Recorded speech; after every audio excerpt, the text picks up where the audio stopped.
पाण्यात विरघळणारे आणि न विरघळणारे पदार्थ तुम्हाला ओळखायचे.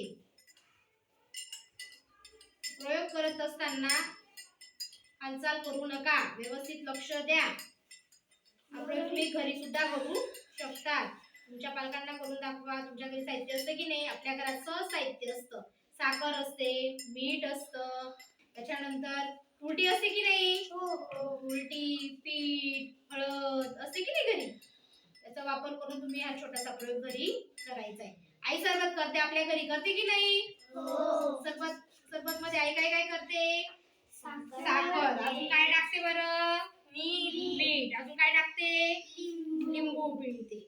आणि साखर पाण्यात काय होऊन जाते? विरघळते. बघा आपण टाकलेली आपण किती जास्त साखर टाकली होती की नाही? ती पाण्यात दिसते का आता? नाही. बघा दिसते तुम्हाला? नाही. साखर काय होते पाण्यामध्ये? विरघळते. मात्र हे खडे बघा, हे खडे दिसताय तुम्हाला? हे खडे पाण्यात विरघळताय का? नाही. विरघळून राहिले? नाही. आपण इथे पीठ टाकलं होतं बरोबर? हे पाण्यात बघा विरघळलेलं आहे. दिसतंय तुम्हाला? पाण्यात काय झालेलं आहे? पूर्णपणे विरघळलेलं आहे. राईट? त्याच्यानंतर हे खडे आहे, हे पाण्यात विरघळलेले आहेत? नाही. बघा दिसतंय तुम्हाला? हे पाण्यात विरघळले? नाही. वेहान विरघळले ते खडे? नाही. त्याच्यानंतर ही साखर दिसते? नाही.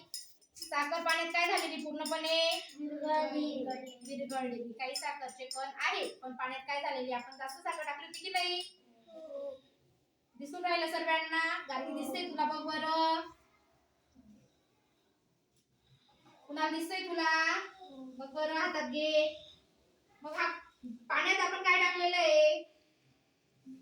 पीठ. मग ते पाण्यात पीठ विरघळलं की नाही विरघळलं? सांग बरं. विरघळलं. मग पाण्यात पीठ काय झालेलं आहे? विरघळलेलं आहे. आणि खडे जे आहेत ते आपण पाण्यात टाकलेले दिसतंय तुम्हाला?